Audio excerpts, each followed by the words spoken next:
एक समय की बात है, एक पेड़ पर बिल में एक सांप रहता था।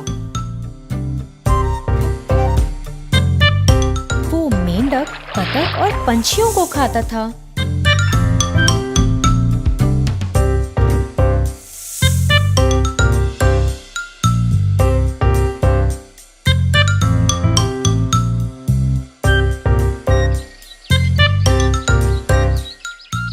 वो दिन में सोता और रात में शिकार करता था। कुछ दिन बाद वो सांप बड़ा हो गया और उस बिल में ना घुस पाया, तो उसने सोचा कि अब वो अपना ठिकाना बदलेगा। अपने नए घर की तलाश करते हुए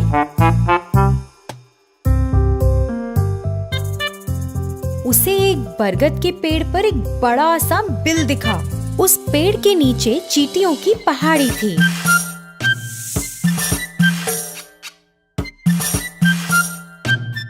सांप पेड़ के पास आया और बोला, अब से इस पेड़ पर मैं रहूंगा। तुम सबको इस जगह से तुरंत जाना पड़ेगा। उस पेड़ के आसपास रहने वाले सभी जानवर और पंछी बहुत डर गए थे, मगर चींटियों को कुछ फर्क नहीं पड़ा था। वो पहाड़ी उन्होंने बहुत मेहनत से बनाई थी। सभी चींटियां एकजुट होकर आगे बढ़ी और उस सांप को चारों तरफ से घेर लिया और उसे काटने लगी। सांप को बहुत दर्द हुआ और चिल्लाता हुआ वहां से भाग गया। उसके बाद वो वहां कभी वापस नहीं आया। फिर तभी से सारे जानवर और पंछी वहां खुशी से रहने लगे। धन्यवाद बच्चों।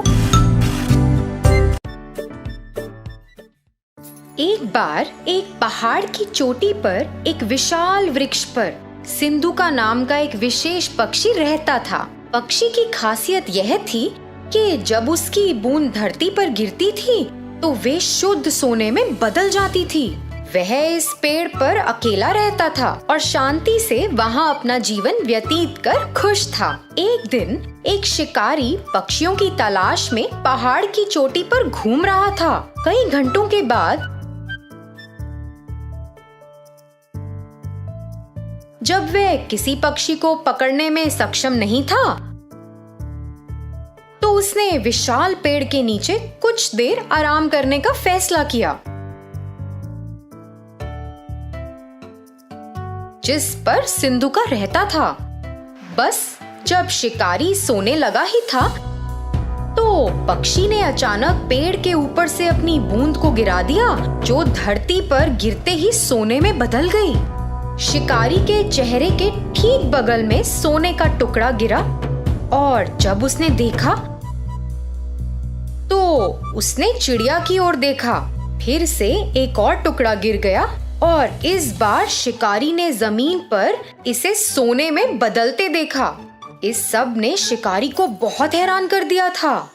शिकारी सोचने लगा, मैं कई वर्षों से पक्षियों को पकड़ रहा हूँ, लेकिन कभी भी ऐसा पक्षी नहीं देखा, या यहाँ तक कि ऐसे पक्षी के बारे में सुना भी नहीं जिनकी बूंद सोने में बदल जाती है। यह निश्चित रूप से एक विशेष पक्षी है जिसे मुझे पकड़ना है। दुख की बात ये थी कि जब शिकारी ने ऐसा सोचा तो सिंधुका को उसके बारे में पता नहीं था।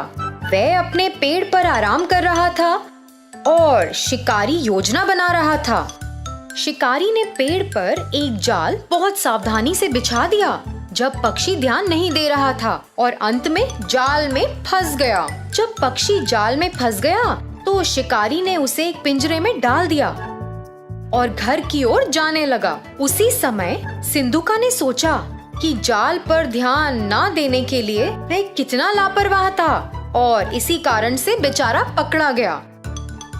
अपने घर जाते वक्त शिकारी ने सोचा, अगर मैं इस पक्षी को रखूंगा तो मैं अमीर बन जाऊंगा और सभी को संदेह होगा कि कुछ तो गड़बड़ है। किसी दिन किसी को पक्षी की सच्चाई पता चलेगी और फिर वे राजा को पक्षी के बारे में बताएंगे। फिर मुझे इसे राजा को देना होगा। लेकिन अगर मैं पक्षी को सीधे ही राजा के सामने पेश करता हूँ तो वह मुझे इस पक्षी के बदले कुछ कीमती चीज देंगे। यह मेरे लिए बेहतर काम करेगा। मैं अपना शेष जीवन राजा की दी गई वस्तु के सहारे जी सकता हूँ।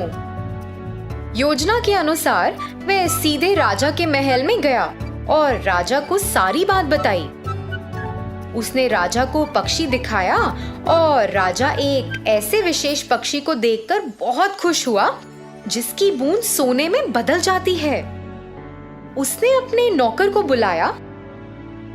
इस पक्षी की उचित देखभाल करो, उसे एक शानदार पिंजरे में रखो और उसे भरपूर भोजन और पानी दो। सुनिश्चित करें कि वह दूर नहीं हो। वह महल का शाही पक्षी होगा और अपनी बूंदों से मुझे कई दौलत देगा। अचानक राजा के मंत्रियों में से एक राजा के पास पहुंचा।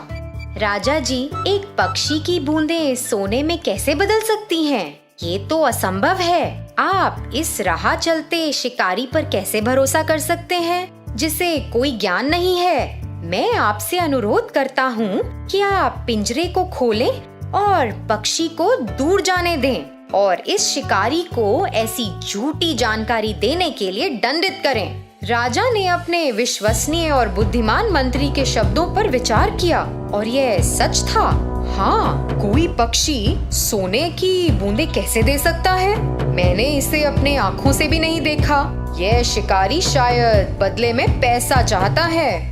राजा ने पहरेदारों को शिकारी को गिरफ्तार करने और पक्षी को छोड़ने का आदेश दिया।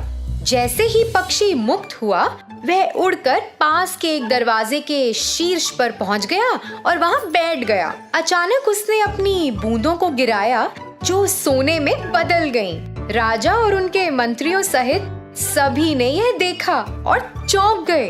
राजा को पता था कि उसने एक गलती की है और तुरंत अपने पहरेदारों को पक्षी को पकड़ने का आदेश दिया। मगर बहुत देर हो चुकी थी। सिंधुका आकाश में उड़ गया और उसने खुद को फिर से लापरवाह नहीं होने का वादा किया। उसने दूसरे पहाड़ पर एक नए स्थान के लिए उड़ान भरी जहां कोई भी उसे फिर से पकड़ ना पाए। तो बच्चों, इस कहानी से हमें क्या शिक्षा मिलती है कि चाहे कुछ कितना भी असंभव लगे, हमें उसकी पूरी तरह जांच करनी चाहिए। धन्यवाद। सोने का ढेर। एक बार था एक किसान वीर नाम का। वह दूसरों के खेतों पर हल जोतने का काम करके अपनी रोजी रोटी कमाता था। एक दिन वह एक खेत पर गया। उसने काम शुरू ही किया था जब उसको जमीन में कुछ पीला और चमकीला नजर आया। मिट्टी हटाकर देखा तो अंदर था सोने का एक ढेर। वीर इतना बड़ा ढेर देखकर चकित रह गया और अपने आप को भाग्यशाली समझा। अपने साथ इस सोने को ले जाना चाहता था, परंतु दिन का समय था और ऐसे खुले आम दिन में इतनी कीमती चीज ले जाना उसको सही नहीं लगा। वीर ने रात को उधर वापस आने का निर्णय लिया और सोने को वहीं पे छुपा दिया। वीर वापस उसी स्थान पर रात को लौट आया और जमीन को खोदने लगा। सोने के ढेर को रस्सी से बांध दिया ताकि उसको आसानी से खींच पाए, परंतु सोने का ढेर बहुत भारी था। वीर ने फिर उस ढेर को 4 समान हिस्सों में काटने का निर्णय लिया ताकि उसको आसानी से और सुरक्षित रूप से घर ले जा पाए। अपनी कुल्हाड़ी की मदद से वीर ने ढेर को 4 हिस्सों में काट दिया और अंत में वह सारा सोना आराम से ले पाया। सोने से वीर अब धनवान बन गया और कई संपत्ति भी प्राप्त कर ली। इस कहानी से हम ये सीखते हैं कि कोई भी कीमती वस्तु को बुद्धिमानी से संभालना चाहिए। चक्रधारक। एक दिन 4 ब्राह्मण वन के भीतर चल रहे थे। कुछ देर उनको एक आश्रम नजर आया। उस आश्रम में रहते थे योगी भैरवानंदा। चारों ब्राह्मण उस आश्रम की ओर गए। योगी जी बाहर निकलकर पूछे, कौन हो तुम लोग और यहाँ क्यों आए हो? गुरुजी, हमने आपकी अनोखी शक्तियों के बारे में सुना है। आपसे मिलकर हम धन्य हुए। क्या आप हमें भी अपने चमत्कार दिखाएंगे? ये ब्राह्मण अच्छे इरादे से यहाँ आए हैं, मुझे इनकी सहायता करनी चाहिए। योगी जी आश्रम के अंदर गए और 4 बेलचे लाकर ब्राह्मणों को सौंप दिया। ये बेलचे ले जाओ।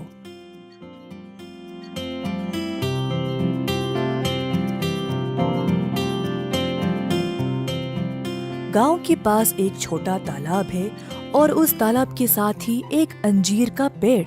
उस पेड़ के पास जो लाल मिट्टी है उसे खोदो और अपना भाग्य आजमाओ। ब्राह्मणों बेलचे लेकर उसी स्थान पर आ पहुँचे।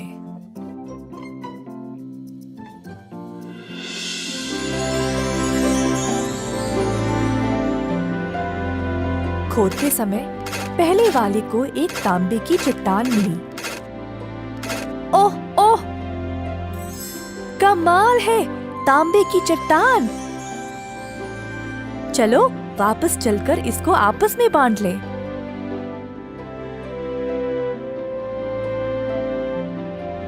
अरे नहीं, हमें सोना चाहिए और जब तक ना मिले खोदते रहेंगे। तुम चाहो तो वापस जा सकते हो। पहला ब्राह्मण संतुष्ट था तो वो वापस चला गया।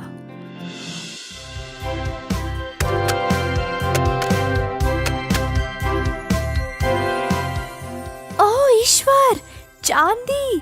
मैं बहुत भाग्यशाली हूँ। चलो इसको आपस में बांट ले। शायद योगी जी इसी खजाने के बारे में बात कर रहे थे।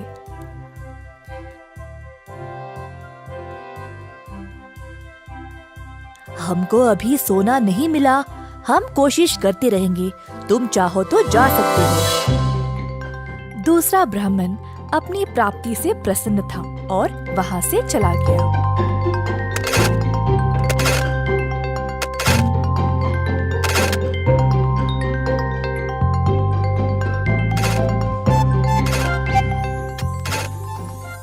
देखो, सोना मिल गया। चलो इसको भोरी में भर के ले जाएं। अरे ना ना, लगता है ये कोई विशेष जगह है। पहले तांबा, फिर चांदी, फिर सोना। अगर मैं और कोशिश करूं तो शायद मुझे हीरे मिल जाए। तुम जा सकते हो, मैं हीरे लेके ही वापस आऊंगा। इतने लालची भी मत बनो, अब अंत में कुछ नहीं मिलेगा। हमको इतना सब कुछ तो मिला है पहले ही। चलो चलते हैं। ना, मैं तो हीरे लेके ही आऊंगा, देख लेना। चौथा ब्राह्मण खोदता ही रहा, थक गया और देर भी हो चुकी थी, परंतु ब्राह्मण ने खोदना बंद नहीं किया। खोदते खोदते जमीन में एक बड़ा सा सुराख बन गया और अचानक से ब्राह्मण उसी में फिसल गिर पड़ा। खुद को उसने कोई अलग सी जगह में पाया। ऊपर उठा तो उसने एक आदमी को देखा जिसके सर पर एक चक्र घूम रहा था। ब्राह्मण हैरान रह गया।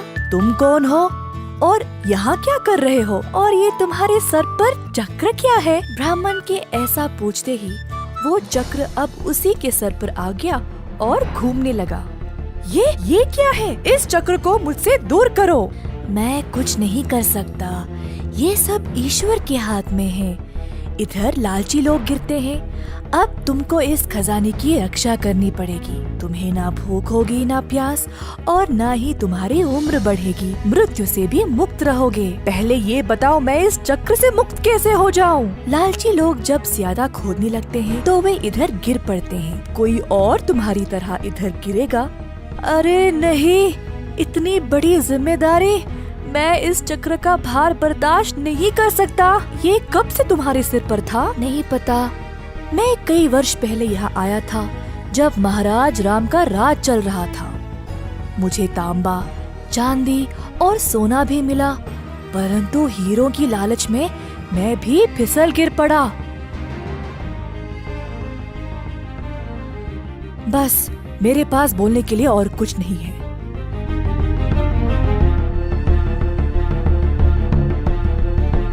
ऐसा बोलकर साधक उसी सुराग से बाहर निकल गया। जब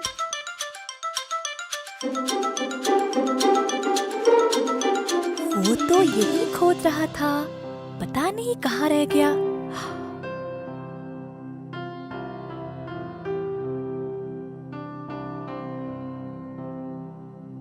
ओ सुनिए, मेरा मित्र यहाँ पर मेरे साथ ही खोद रहा था।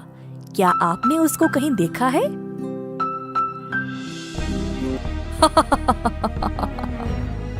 साधक हंसने लगा और तीसरे ब्राह्मण को सारी घटना सुनाई।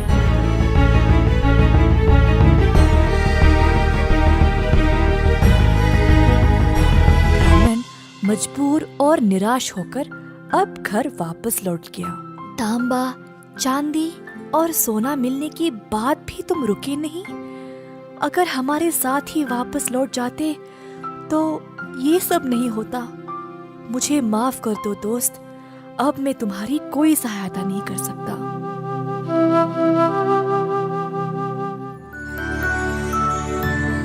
लालची दोस्त।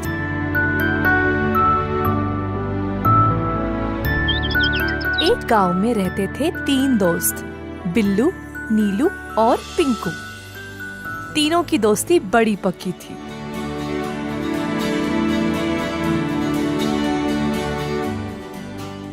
बिल्लू और नीलू बहुत चतुर लड़के थे। कोई भी काम 2-3 बार सोच समझकर करते थे।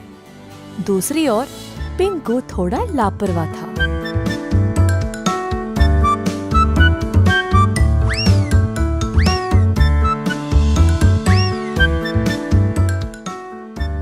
एक बार पिंकू बिल्लू और नीलू के पास आकर बोला, ओ बिल्लू नीलू, आज हमें आम के खेत में जाना था ना, भूल गए? अरे हाँ, मैं तो भूल ही गया, लेकिन उस खेत तक पहुँचने के लिए वन को पार कर जाना है ना? अरे केवल वही नहीं, वहाँ पे बहुत सारे जंगली जानवर भी है। नहीं भाई नहीं, मैं नहीं आ सकता, मुझे डर लगेगा। अरे यार, वहाँ कोई जंगली जानवर नहीं है, लोग हर रोज उसी रास्ते से आते जाते हैं। चलो ना, चलते हैं। पिंकू, लेकिन मैंने अपने माँ बापू को नहीं बताया। जब तक हम वापस आएंगे शाम हो जाएगी, हम कभी और जाएंगे। ओफो, क्या तुम सब कुछ माँ बाबू को बोल के करते हो क्या? अगर तुम उनसे पूछोगे तो वे तुम्हें अनुमति नहीं देंगे।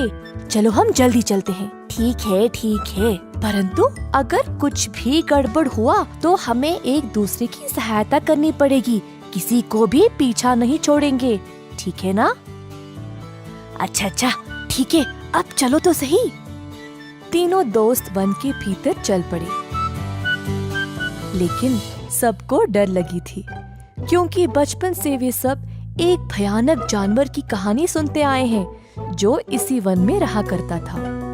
थोड़ा आगे चलते ही अचानक से उनको एक तेज आवाज सुनाई दी। तीनों झट से रुक गए और आसपास देखने लगे कि ये आवाज आई कहाँ से। अचानक से मुड़कर देखा तो उनके पीछे था एक बड़ा सा भालू। तीनों भयभीत होकर वहाँ से भागने लगे और एक पेड़ के पीछे छुप गए। हे भगवान, भालू आ गया, अब क्या करें? बिल्लू, नीलू, इस पेड़ को चढ़ने में मेरी सहायता करो। ऊपर जाने के बाद मैं तुम दोनों को खींच लूंगा। जैसा पिंकू ने कहा वैसे ही बाकी दोनों ने किया। पिंकू, अब तुम अपना हाथ दो। अरे, अपना हाथ क्यों नहीं दे रहे हो? जल्दी, भालू आ रहा है, जल्दी करो। वैसे यहाँ एक ही बैठ सकता है, तुम लोग कहाँ बैठोगे? बिल्लू और नीलू को पिंकू के ऐसा बोलने पर समझ ही नहीं आया। भालू और पास आने लगा। मेरे दोस्त नीलू, अगर हम जमीन पर पड़कर मरने का नाटक करें तो भालू शायद हमें कुछ नहीं करेगा। हाँ बिल्लू, अब यही करेंगे। दोनों लड़के जमीन पर पड़ गए और हिले बिना मरने का नाटक किया। भालू लड़कों के पास आया और उनको सूंघने लगा। दोनों को मरा हुआ समझ के भालू वहाँ से चला गया।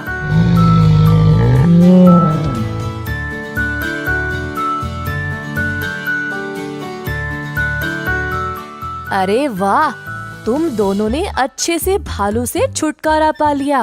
बड़े भाग्यशाली हो कि भालू ने तुम लोगों को खाया नहीं। हाँ, बाल बाल बच गए।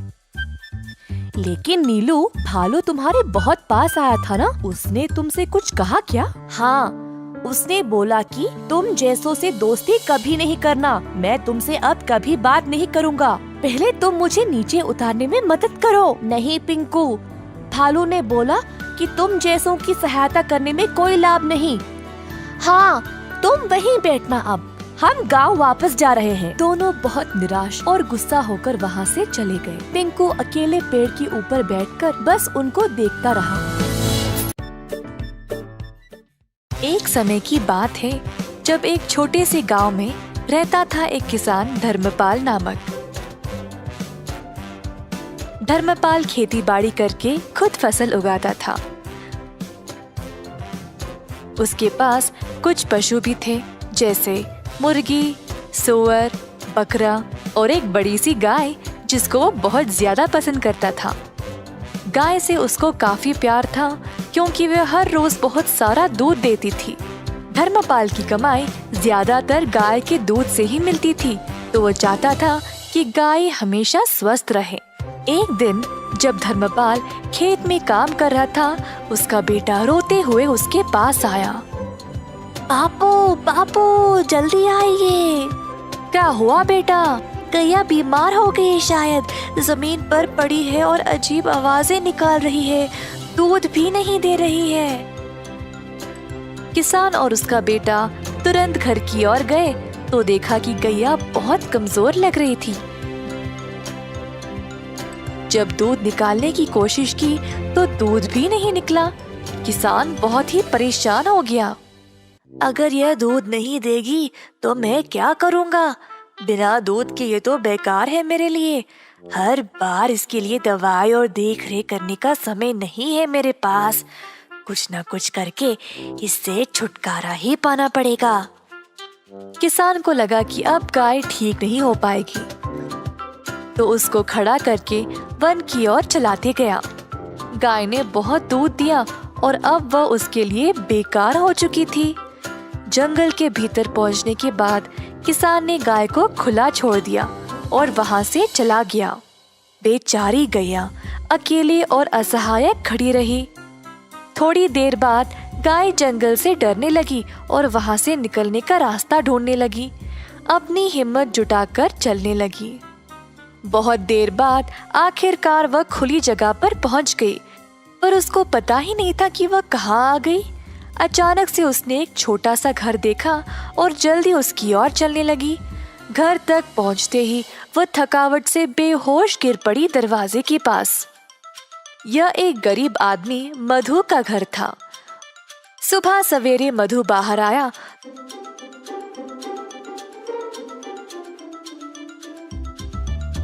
तो उसने गैया को अपने दरवाजे पर देखा। गैया बहुत बीमार लग रही थी और मधु को उसकी यह हालत देखकर बहुत दुख हुआ। उसने अपनी पत्नी को बुलाया मदद के लिए।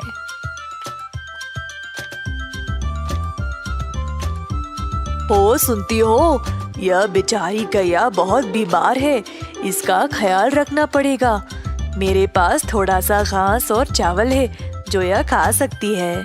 मधु ने जो कुछ थोड़ा सा खाना था वो ले आया और गैया के सिर पर गीला कपड़ा रखा।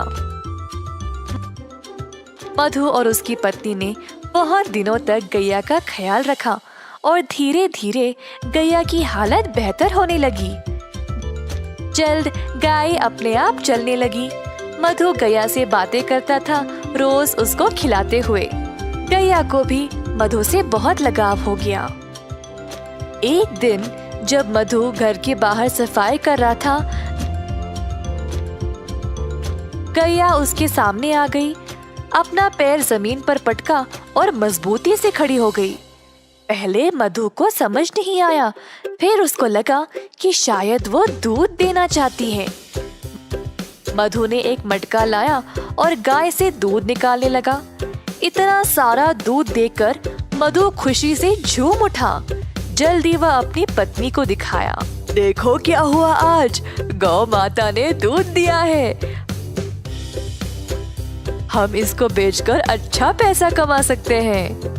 ये तो कमाल हो गया जी, प्रभु ने हमारी प्रार्थना सुन ली। ठीक है, आप जल्दी बाजार जाइए और इसको बेचकर पैसे ले आइए। आज रात हम घर पे दावत करेंगे। तो मधु गया बाजार और दूध बेचकर अच्छा पैसा कमाया।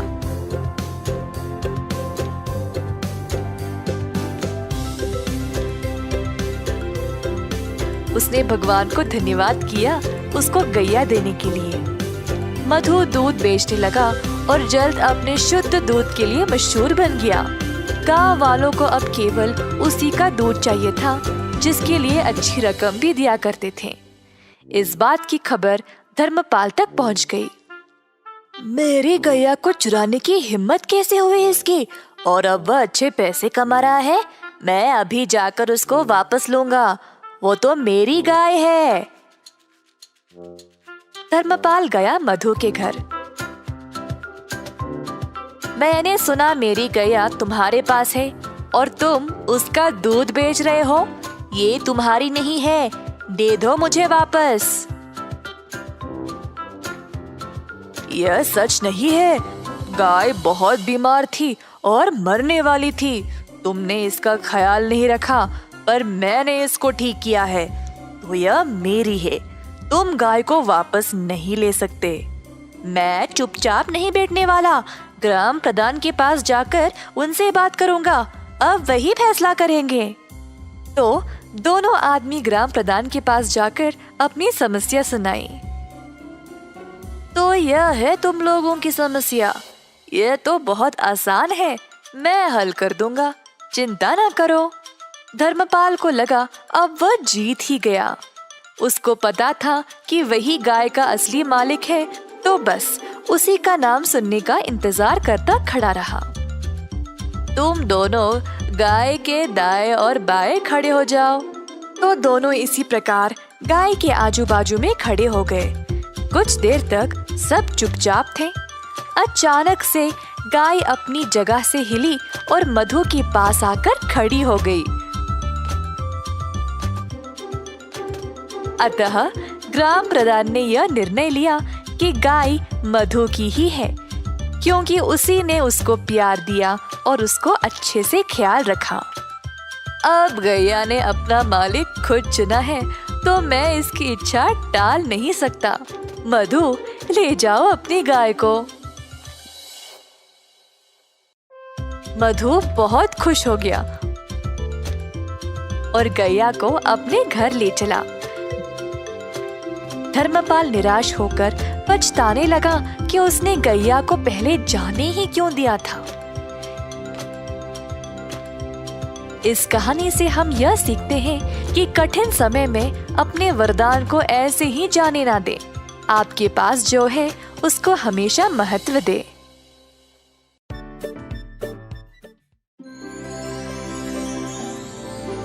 एक बार एक पंडित और उसकी पत्नी गांव में रहते थे। वे एक छोटे से घर में एक नदी के किनारे रहते थे। वे बेहद गरीब थे और जीवन यापन करने के लिए बहुत संघर्ष करते थे। पंडित अपनी पत्नी को कई सुख भोग देकर खुश करना चाहता था। एक दिन पंडित झील के पास बैठा था, जबकि उसकी पत्नी रसोई में काम कर रही थी। पंडित शांतिपूर्ण दोपहर में कुछ प्रार्थनाएं कर रहा था। जब उसने अपनी आंखें खोली तो देखा कि झील पर एक सुंदर सुनहरा हंस उसकी ओर आ रहा है। हंस के पास कई चमकीले सुनहरे पंख थे जो बहुत सुंदर थे। हंस नदी के किनारे चला गया और पंडित का अभिवादन किया। हे पंडित, मैंने देखा है कि तुम और तुम्हारी पत्नी बहुत कठिन जीवन जीते हो। मैं आप जैसे अच्छे लोगों की मदद करना चाहता हूँ। तुम बहुत दयालु हो मेरे दोस्त। भगवान ने मेरी प्रार्थना सुन ली। तुम्हारे पंख कितने सुंदर हैं। क्या वे असली सोने से बने हैं? जी, ये असली सोने के हैं। मैं आपको एक एक करके अपने सुनहरे पंख देकर मदद करना चाहता हूँ और आप उन्हें बेच सकते हैं। इसके जरिए जुटाए गए पैसों से आप लोग आसानी से आराम से रह सकते हैं। यह बहुत अद्भुत है। कृपया हमारे नम्र घर में हमारे साथ आएं और रहें। मुझे यकीन है कि मेरी पत्नी तुमसे मिलना बहुत पसंद करेगी। पंडित हंस को घर ले गया और अपनी पत्नी को दिखाया। उसकी पत्नी हैरान थी और अपने जीवन में कुछ सुख भोग पाकर बहुत खुश थी। पत्नी ने तुरंत पूछा, क्या आप हमें अभी एक पंख दे सकते हैं ताकि हम इसे देख सकें और इसे धारण कर सकें? हंस ने एक पंख निकाला और उसे पंडित की पत्नी को दे दिया। फिर उसने उसे कहा कि वह एक बार में एक से अधिक ना ले, क्योंकि यह सही नहीं होगा। हंस पंडित और उसकी पत्नी के साथ रहने लगा। हर दिन उसने उन्हें एक पंख दिया और इस परेशानी के समय में बहुत मदद की। हंस चारों ओर उड़ता और उसे ऐसे देखना तो एक हंसी नजारा था। पंडित और उसकी पत्नी बहुत खुश थे और उन्होंने पैसे के लिए पंख बेचना शुरू कर दिया था। एक सुनहरे पंख ने उन्हें पर्याप्त पैसा दिया। पंडित अक्सर अपनी पत्नी को याद दिलाता था कि वे इस उपहार को पाकर बहुत भाग्यशाली हैं और उन्हें इसका दुरुपयोग कभी नहीं करना चाहिए। कई दिन बीत गए और एक दिन पंडित पंख बेचने के लिए बाजार गया। पत्नी घर में खाना बना रही थी जबकि स्वर्ण हंस कोने में सोया हुआ था। अचानक पंडित की पत्नी को एक विचार आया, यह हंस हमारे साथ कब तक ऐसे रहेगा? हमें तो बस इसके पंखों की जरूरत है, लेकिन इस प्रक्रिया में हमें इसे खिलाना है, स्नान कराना है और इसकी देखभाल भी करनी है। हम इस हंस पर भरोसा नहीं कर सकते। ये तो यहाँ से दूर जा भी सकता है और फिर कभी वापस नहीं आया तो हम फिर से गरीब हो जाएंगे। यदि मैं सभी पंख ले लूं तो क्या बुरा होगा? उसके सोते हुए मैं जल्दी से इसके सारे पंख निकाल लूंगी। हमें अपने जीवन में एक भी दिन काम नहीं करना पड़ेगा। हम पंखों को सुरक्षित रूप से संभाल कर रख सकते हैं और जब मन चाहे इस्तेमाल भी कर सकते हैं। पत्नी धीरे धीरे हंस के पास गई और उसे पकड़ लिया। हंस भयभीत हो गया। पत्नी पंख खींचने की कोशिश करने लगी और हंस खुद को मुक्त करने के लिए संघर्ष करने लगा। मुझे तुम्हारी हालत की परवाह नहीं है। मैं तुम्हारे सभी पंख मिलने तक का इंतजार नहीं कर सकती। अरे तुम ऐसा क्यों कर रही हो, मूर्ख औरत? मैं तुम्हारी और तुम्हारे परिवार की मदद करने की कोशिश कर रहा था। तुम एक लालची महिला हो और तुम जीवन के सुख भोग के लायक नहीं हो, क्योंकि तुम उनका दुरुपयोग करोगी। तुम्हारे पति तो तुम्हारे लिए सबसे अच्छा चाहते थे, लेकिन अब तुम अपना अवसर खो चुकी हो। मेरी इच्छा के अनुसार मैं तुमको स्वर्ण पंख देता रहा। अब मुझे लगता है कि तुम्हारी मदद करने की कोई आवश्यकता नहीं है। अब मेरे पंख तुम्हारे लिए बस एक पक्षी के पंख से ज्यादा कुछ भी नहीं है। मैं इस जगह से जा रहा हूँ और कभी वापस नहीं आऊंगा। हंस ने वहाँ से निकलने के लिए संघर्ष किया और फिर उसने पंडित की पत्नी को जोर से चोंच मारा और खिड़की से बाहर उड़ गया। पंडित बस घर में घुसा ही था जब उसने हंस को उड़ते देखा। तुमने हंस के साथ क्या किया? जी, मुझे इसके सारे पंख चाहिए थे और यह मुझे लेने नहीं दे रहा था। मैंने तुम्हें उन्हें नहीं लेने के लिए कितनी बार कहा था। तुमने सब कुछ बर्बाद कर दिया है और अब हम बाकी के जीवन जीने के लिए फिर से गरीब होंगे। तो बच्चों, इस कहानी से हमें क्या सीख मिली? अतिरिक्त लालच से कुछ भी हासिल नहीं होता। धन्यवाद। एक छोटे से शहर में रघु नामक एक बड़ा व्यापारी रहता था। वह एक दयालु इंसान था। बहुत सारे लोग उसके घर आते जाते थे और सभी को उसकी मेहमानदारी पसंद थी।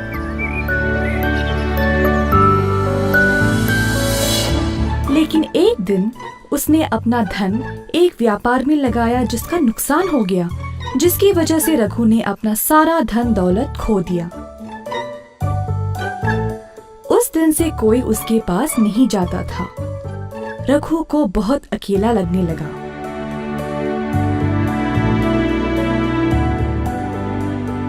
पैसों के बिना मेरा कोई महत्व है ही नहीं, ऐसे कैसे जीऊं मैं? ऐसा सोचते सोचते रघु गहरी नींद में सो गया। उसने तब एक बहुत अच्छा सपना देखा।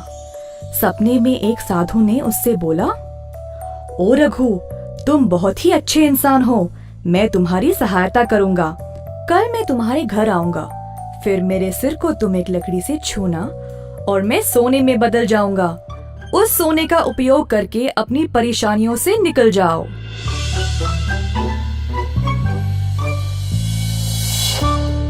अगली सुबह जब रघु जाग गया तो उसे वो सपना याद रहा। सोच में पड़ गया कि ये सच होगा भी या नहीं। इसी दौरान कोई दरवाजे पर आया। रघु की पत्नी ने दरवाजा खोला और देखा कि नाई आया हुआ है।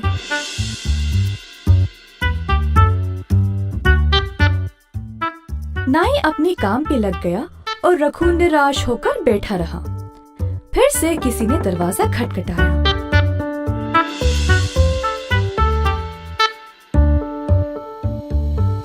इस बार सच में एक साधु बाहर खड़ा था। रघु साधु को देखकर आश्चर्य रह गया।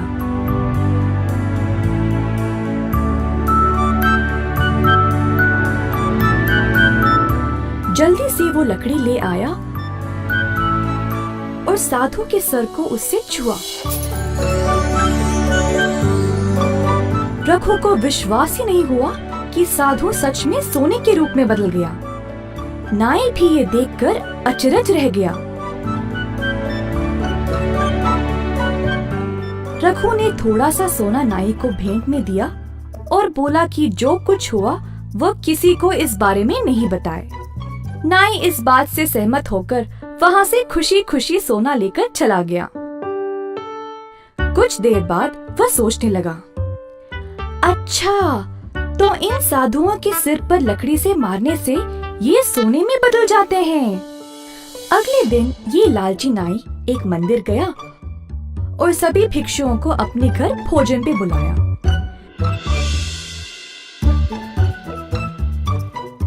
जब साधु उसके घर पहुंचे तो नाई ने सबको एक कमरे में बंद कर दिया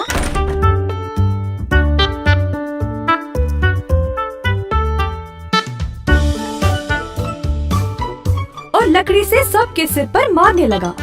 बेचारे भिक्षुओं को बहुत जोर की चोट लगी। जैसे तैसे करके सभी वहाँ से भाग गए और महाराज के पास चले गए नाई की शिकायत करने के लिए। महाराज ने सारी घटना सुनी और तुरंत नाई को महल पर आने का आदेश दिया।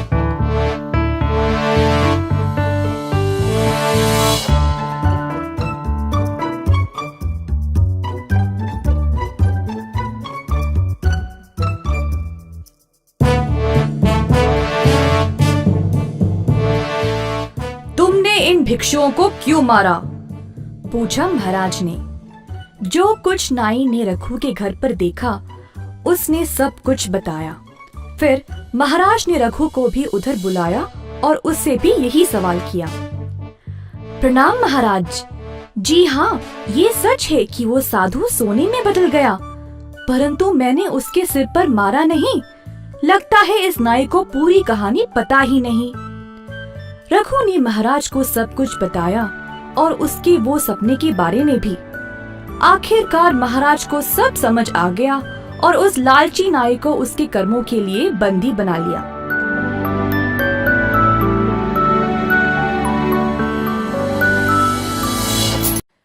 पैसों का महत्व। एक बार थे दो चूहे। चूहों के माँ बाप ने दोनों को बहुत लाड़ प्यार से बड़ा किया, पर इतना लाड़ की वजह से वे आलसी और लापरवाह बन गए। माँ बाप की लाख कोशिश के बाद भी दोनों के बर्ताव में कोई बदलावट आई ही नहीं।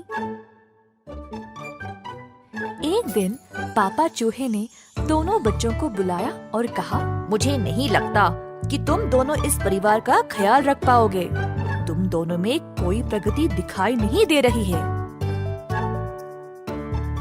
दोनों चूहों को पापा के ऐसे कहने पर बुरा लगा।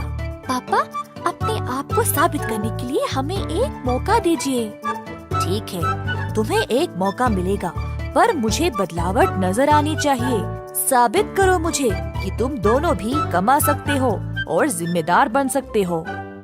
चूहों ने पापा की बात मानी और फिर अपने रास्ते चल पड़े। अगले दिन दोनों चूहे नौकरी की खोज में घर से निकले। बहुत कोशिश करने के बाद भी उन्हें कोई ढंग की नौकरी मिली ही नहीं। अंत में उनको मजदूरी का काम मिला, जिसमें उनको सामान की बोरियां उठाना पड़ेगा।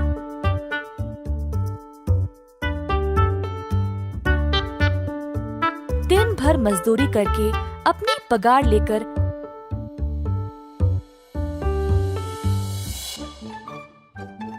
घर आके गर्व से अपने पापा के हाथ में दे दिया। पापा चूहा पैसे लिया और घर के पीछे वाले नदी में फेंक दिया। हर रोज चूहे मेहनत से काम करके पैसे लाते थे, पर पापा वही करते थे, पैसों को नदी में फेंकने का काम। एक दिन चूहों का सब्र टूट गया और पापा से पूछे, पापा, हम इतने मेहनत से कमाते हैं और आप हर रोज पैसों को नदी में फेंकते हो। हाँ, आप ऐसे क्यों करते हो? मुझे पता है कैसा लगता है जब हर रोज की मेहनत की कमाई ऐसे रद्दी होती है। अगर तुम दोनों सबसे पहले पैसों का महत्व जानोगे, तब ही खुद पे खुद जिम्मेदार बन जाओगे। दोनों चूहों ने उस दिन अपना सबक सीखा। जो भी काम हो उसको ध्यान से और सोच समझकर करना चाहिए। उस दिन से चूहों ने अपने परिवार का ध्यान रखा और सबको खुश रखने की कोशिश की। एक व्यापारी का था एक जिद्दी और अधार्मिक बेटा बिल्लू।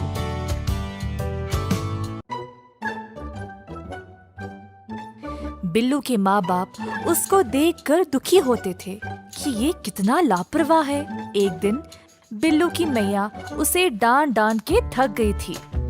बिल्लू की धार्मिक भावनाओं को जगाने के लिए मैया ने उसको मंदिर भेजना चाहा, साधु जी का उपदेश सुनने। हमेशा की तरह बिल्लू ने जाने से मना कर दिया और भगवान और उसकी माँ का मजाक उड़ाया।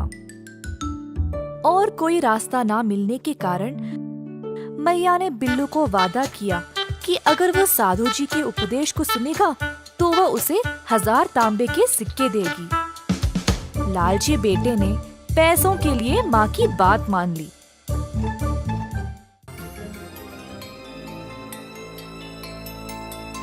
प्रवचन के दौरान बिल्लू मंदिर में बैठा रहा। वह प्रवचन के खत्म होने का इंतजार कर नहीं पाया ताकि वह घर जाकर 1000 तांबे के सिक्के ले ले। साधु जी की शिक्षा सुनने के बजाय बिल्लू आराम से सो गया।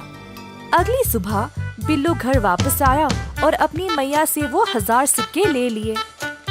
उसने अपनी माँ को बोला कि वह व्यापार करने अब विदेश जाएगा। मैया ने उससे ना जाने की भीख मांगी, परंतु बिल्लू ने कुछ नहीं सुना। उस रात बिल्लू ने अपना सामान बांधा और जल यात्रा के लिए निकल पड़ा। वह बंदरगाह गया और एक नाव पर सवार हो गया जो विदेश के लिए निकल रही थी। बिल्लू अपने 1000 सिक्कों के साथ दुनिया देखने के लिए उत्सुक था। वह समुद्र की हवाओं में लंबी सांसें ले ही रहा था जब अचानक बिजलियां चमकने लगी। थोड़ी देर में हल्की हवाएं तेज तूफान में बदल गई। लोग इधर से उधर भाग रहे थे।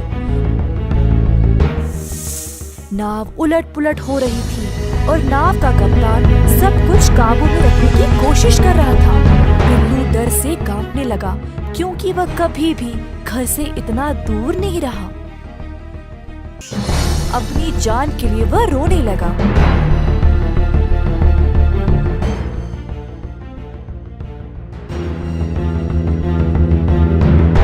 आखिरकार एक लंबी भयानक रात के बाद तूफान गुजर गया, पर नाव बर्बाद हो चुका था।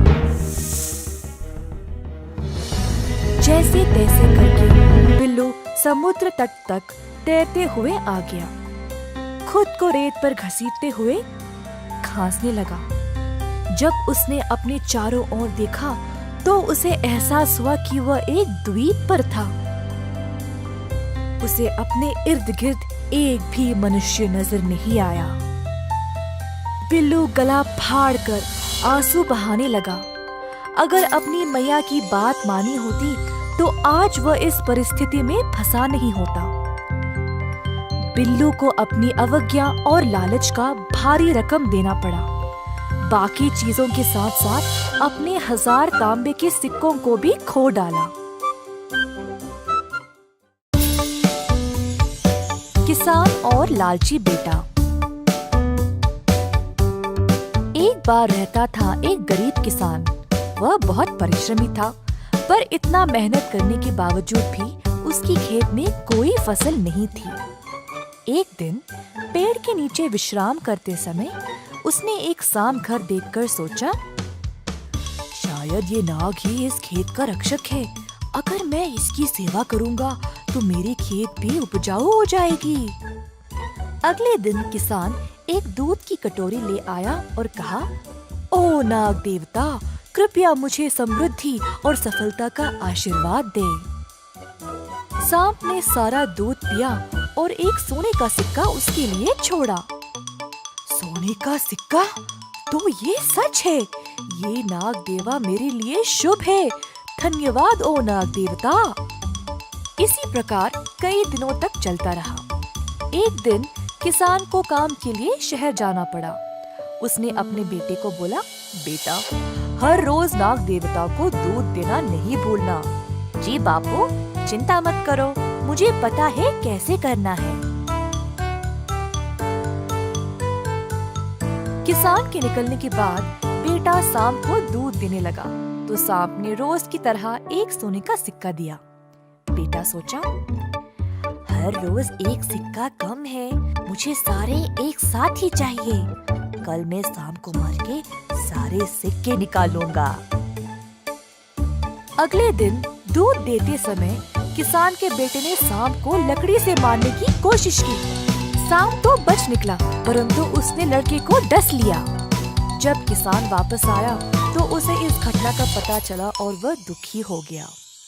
किसान के बेटे को उसकी लालच की सजा मिल गई। एक समय की बात है, एक गांव में 4 पंडित रहते थे। चारों बचपन से ही दोस्त थे। किताबें पढ़ के उन्होंने खूब ज्ञान प्राप्त भी कर लिया था। मगर उन चारों में एक पंडित था जिसे कभी भी किताबों का शौक ना था। भाइयों, मुझे लगता है हमें अपने इस ज्ञान का सही उपयोग करना चाहिए। हमें शहर जाना चाहिए जिससे हम पैसा कमा सकें। हाँ, ये बहुत अच्छा सुझाव है, पर हमें हमारे साथ विट्ठल को लेकर नहीं जाना चाहिए। अगर वो हमारे साथ आया तो हमें कोई लाभ नहीं होगा। हाँ, एकदम सही बात बोले हो। अरे, तुम ऐसे कैसे सोच सकते हो? हम शुरू से ही साथ में रहे हैं। एक थोड़ा हिस्सा तो हम उसे दे ही सकते हैं। हाँ, ठीक है।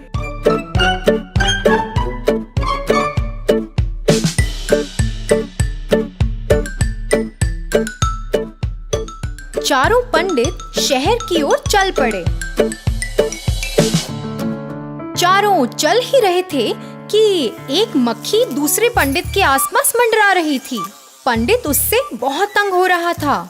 हटाने पर भी वो कहीं नहीं गई। उसे मारने के लिए पंडित मक्खी के पीछे भागा।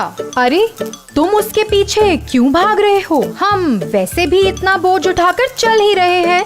क्यों ना मैं इस मक्खी को एक गधे में बदल दूं?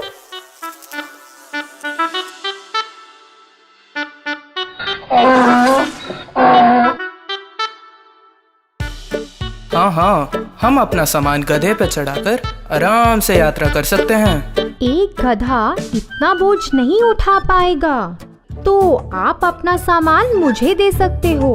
अगर तुम इतना बोझ उठाओगे तो सब लोग हमारे बारे में क्या सोचेंगे? नहीं नहीं, ये सही बात नहीं है।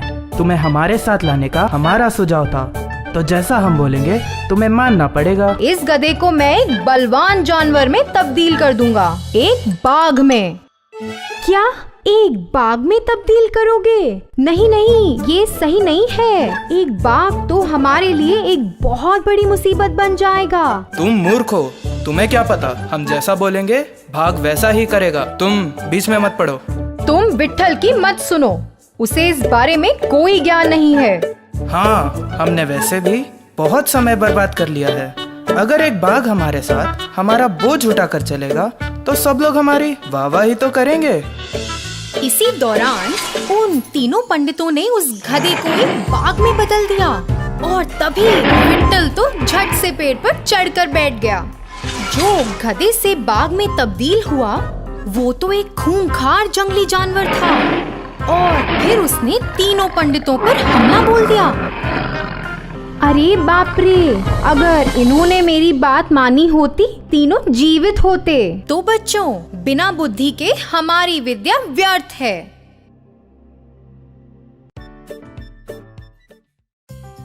एक जमाने में एक शहर में रहते थे एक डॉक्टर।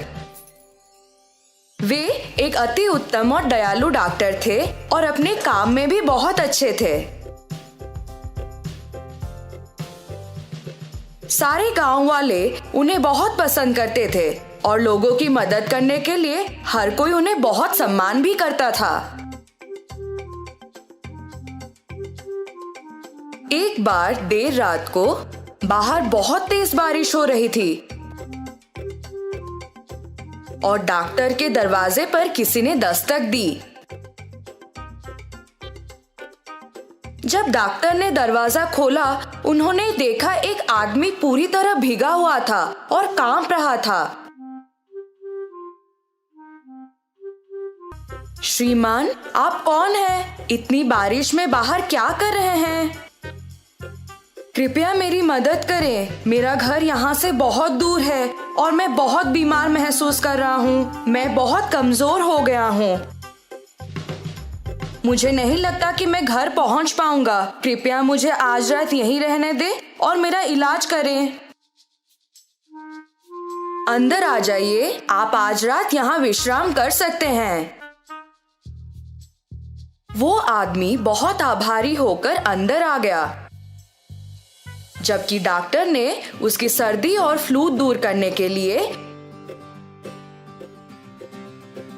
उसे कुछ दवाई दी। दूसरे दिन सुबह उस आदमी ने डॉक्टर से कहा कि वो गांव का एक सोनार है और उसे अगर किसी भी तरह की मदद चाहिए तो वो उसके पास आ सकता है। सुनार ने डॉक्टर का शुक्रिया अदा किया और वहां से चला गया। कुछ दिन बीत गए। डॉक्टर अपनी दवाएं बनाने के लिए कुछ आयुर्वेदिक जड़ों और फूलों की खोज में जंगल गए थे। रास्ते में उन्हें बहुत प्यास लगी और वो एक कुएं के पास थोड़ा पानी पीने के लिए रुके। पानी पीते वक्त उन्होंने मदद की पुकार में कुछ आवाजें सुनी।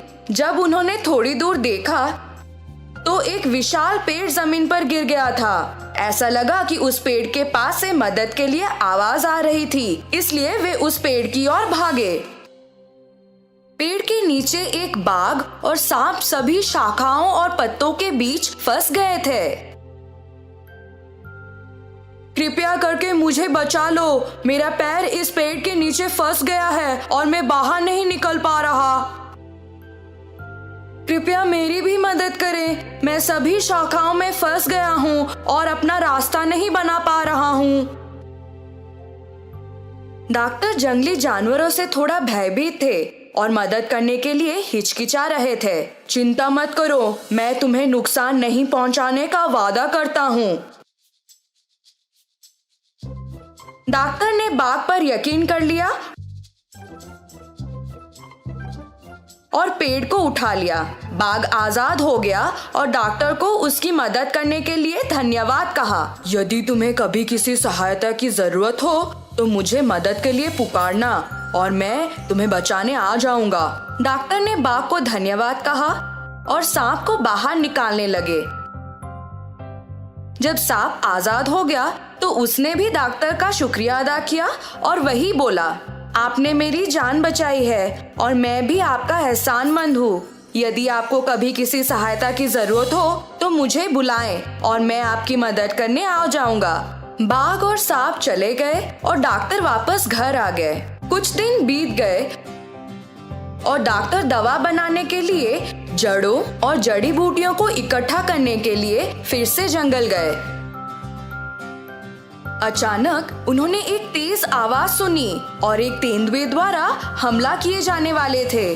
डॉक्टर को कोई और भी शक्तिशाली प्राणी की जरूरत थी। उन्हें बाघ का वादा याद आया और उसे मदद के लिए पुकारने लगे, बाघ, बाघ बचाओ मुझे। बाघ ने डॉक्टर की पुकार सुनी और दौड़ते हुए उन्हें बचाने के लिए आया। उसने तेंदुए को डराकर वहां से भगा दिया। बाघ ने डॉक्टर को उसकी गुफा में आने का न्योता दिया और कहा कि उसे बहुत खुशी हुई कि उन्होंने उसे मदद के लिए पुकारा।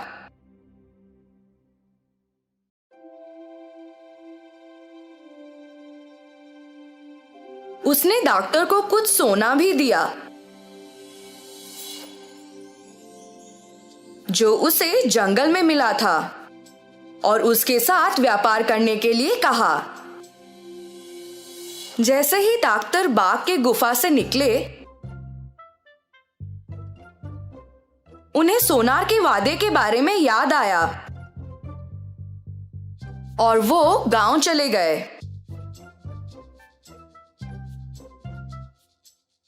उन्होंने वो सोना उस सोनार को दिया और कहा कि बाघ ने उन्हें दिया है। उन्होंने सोनार से पूछा कि क्या वो सोने के बदले में उन्हें पैसे दे सकता है। सोनार ने वो सोना पहचान लिया कि वो सोना राजा के बेटे का था। राजकुमार एक दिन शिकार करने निकले थे पर कभी वापस नहीं आए।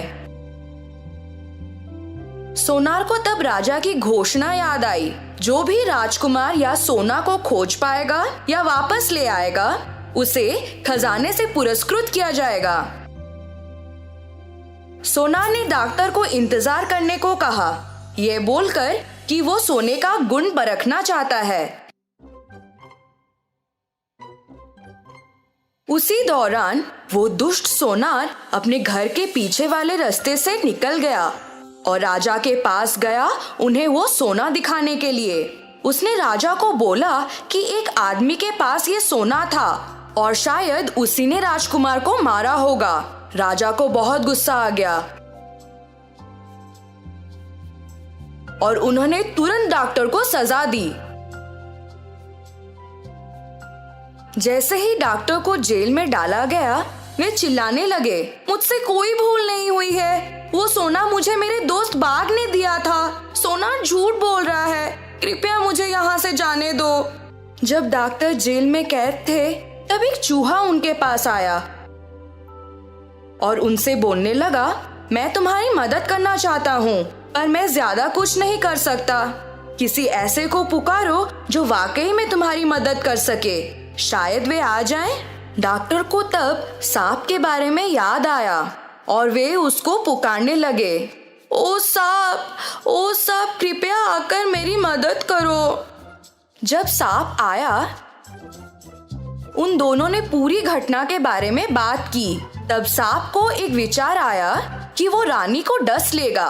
क्योंकि मैं एक अपूर्व और जहरीला सांप हूँ, इसलिए कोई अन्य डॉक्टर मेरे काटने का इलाज नहीं कर सकता है। मैं जाकर रानी को काट लेता हूँ। उसके बाद आप उनकी सहायता करने का प्रस्ताव दें। ये बोलकर कि एक डॉक्टर के रूप में आपके पास अच्छे कौशल हैं। आप राजा के रक्षक तक पहुँच सकते हैं और कह सकते हैं कि आप रानी को बचा सकते हैं। योजना को अच्छी तरह से निष्पादित किया गया।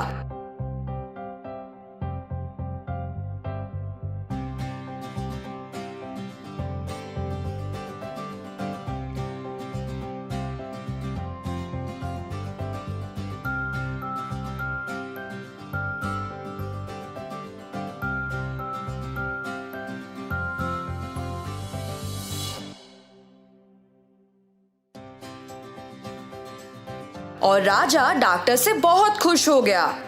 उन्होंने डॉक्टर से कहा कि उन्हें जो भी प्रसन्न हो वो उसकी मांग करें।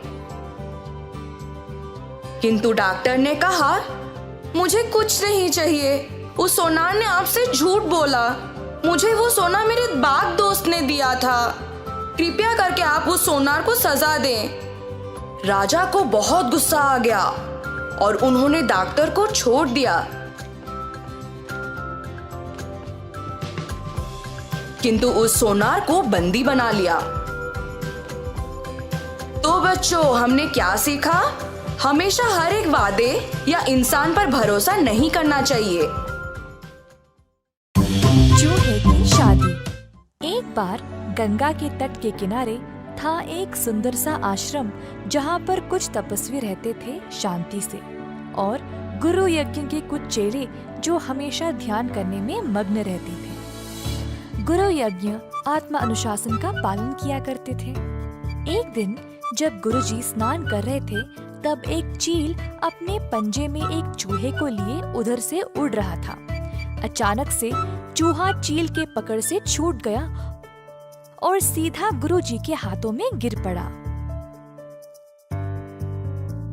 जब गुरुजी ने देखा कि वो चील अभी भी उधर ही उड़ रहा था, तो उन्हें लगा कि इस चूहे को अकेला छोड़ना सही नहीं होगा। चूहे को एक बरगद के पेड़ के पास रखा और अपना स्नान पूर्ण किया। अपनी शक्तियों का इस्तेमाल करके उन्होंने उस चूहे को एक छोटी सी लड़की में बदल डाला और आश्रम ले गए। उन्होंने अपनी धर्मपत्नी से कहा, मेरी प्रिय, इस बच्ची को एक प्रदान मानकर स्वीकार करो, क्योंकि हमारे पास खुद की संतान नहीं है।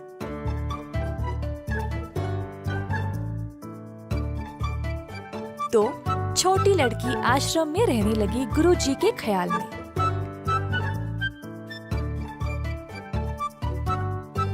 उसने बहुत ज्ञान पाया और दुनिया के बारे में भी बहुत कुछ सीखा। दोनों गुरुजी और उनकी पत्नी को अपनी अनोखी पुत्री पर गर्व था। एक दिन गुरुजी ने ध्यान दिया कि अब उनकी बेटी विवाह के लायक हो चुकी थी। अब क्योंकि वह खुद अनोखी थी, उनको लगा कि उसके लिए कोई अनोखा सहभागी चुनना चाहिए।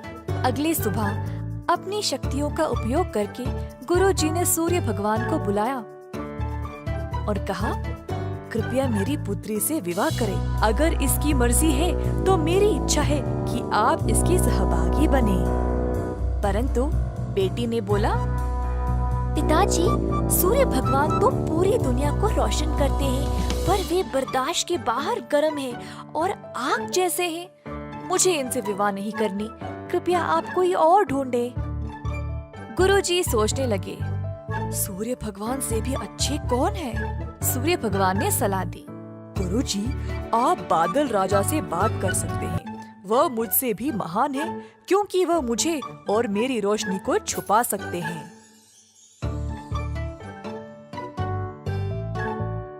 तो गुरुजी ने अब बादल राजा को बुलाया और कहा, अगर मेरी पुत्री की इच्छा है तो आप कृपया उसका हाथ विवाह में स्वीकार करें।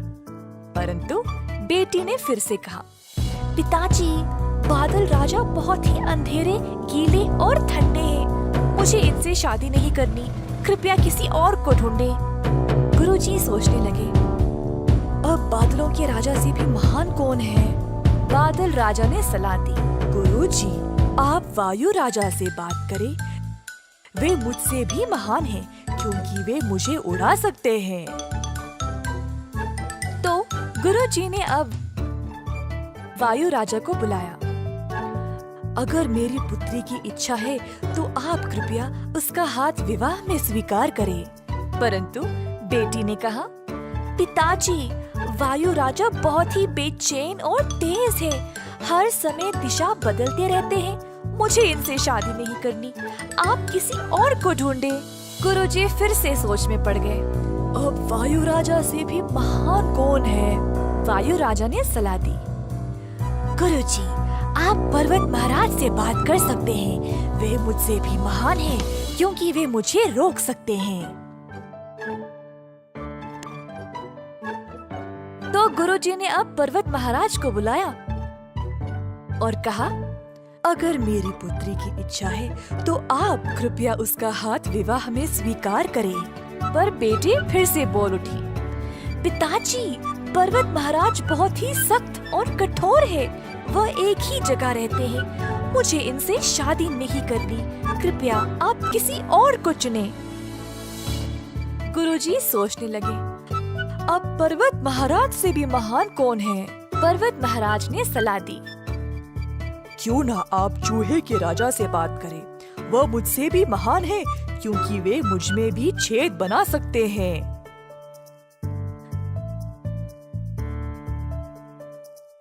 तो अब गुरुजी ने चूहा राजा को बुलाया और कहा, अगर मेरी पुत्री की इच्छा है तो आप कृपया उसका हाथ विवाह में स्वीकार करें। जब बेटी चूहे राजा से मिली तो वह बहुत प्रसन्न हो गई और शर्माते हुए अपनी रजामंदी दे दी। अब अंत में गुरुजी अपनी शक्तियों का उपयोग करके अपनी बेटी को वापस एक सुंदर चूही में बदल डाला, ताकि वह अपने विवाहिक कर्तव्यों को निभा सके। अंततः गुरुजी की बेटी का विवाह हो गया। किसी ने सही कहा था, जो जन्मजात है वह कभी नहीं बदल सकता। कई साल पहले द्वैता नामक एक वन में रहती थी एक चालाक लोमड़ी।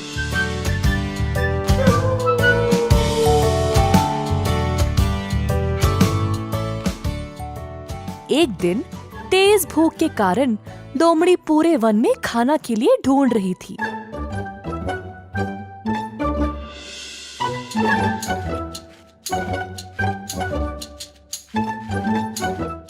अंत में उसको एक मरी हुई जंगली भैंस मिली।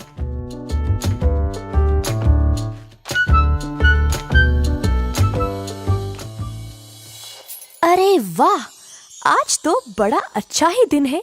मैं इस भैंस को 10 दिन तक मजे से खा सकती हूँ, परंतु इसकी चमड़ी तो बहुत मोटी है। मैं उसको चीर नहीं पाऊंगी। अब क्या करूं? उसी समय उस रास्ते से एक शेर गुजर रहा था। शेर को देखते ही लोमड़ी बोली, मेरे प्रभु, आप सही समय पर आए हैं।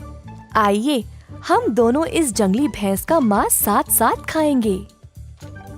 क्या तुम्हारा दिमाग खराब है? तुम्हें पता नहीं तुम किससे बात कर रही हो? मैं इस जंगल का राजा हूँ और मैं केवल खुद से किया गया शिकार का मांस खाता हूँ। तुम्हें इतना भी नहीं पता?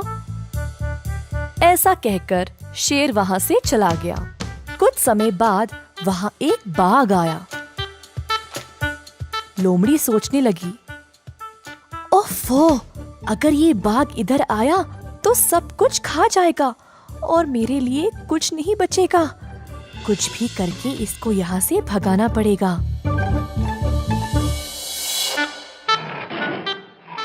हो लोमड़ी, हट जाओ यहाँ से। मुझे पता चला कि इधर एक जंगली भैंस है। चलो अब यहाँ से जाओ, ये भैंस अब मेरा है। जी, जैसा आप कहें। आपने सही सुना, परंतु इस भैंस को शेर जी ने मारा है और मुझे यहाँ रखवाली के लिए ठहरने को बोला। वे किसी भी समय वापस आते होंगे, तो मैं यहाँ से चली जाऊं? क्या ये भैंस शेर जी का शिकार है? उनका शिकार खाने से बेहतर है मैं भूखा ही रहूं। ऐसा कहकर बाघ भी वहाँ से चला गया। कुछ देर बाद वहाँ एक चीता आया। लोमड़ी जी, क्या आपने इस भैंस को मारा है? मुझे बहुत भूख लगी है मेरे दोस्त, थोड़ा मांस मैं भी खा लूं? मैं तुम्हारी भूख समझ सकती हूँ दोस्त, परंतु ये भैंस शेर जी का शिकार है और मैं यहाँ केवल एक रखवाली हूँ। वह किसी भी समय वापस आते होंगे। एक काम करती हूँ, तुम मांस खाना शुरू करो। शेर जी जब पास आएंगे तब मैं जोर से चिल्लाऊंगी, तुम उसी समय भाग जाना। धन्यवाद मेरी दोस्त, इस जंगल में तुम जैसों की हमें बहुत आवश्यकता है। चीता भैंस की चमड़ी को चीरने लगा। उसी समय लोमड़ी चिल्लाने लगी, भागो मेरे दोस्त भागो, शेर आ रहा है। ये सुनकर चीता वहां से तुरंत भाग गया। अब आराम से लोमड़ी ने पेट भर के अकेले अकेले मांस के मजे लिए।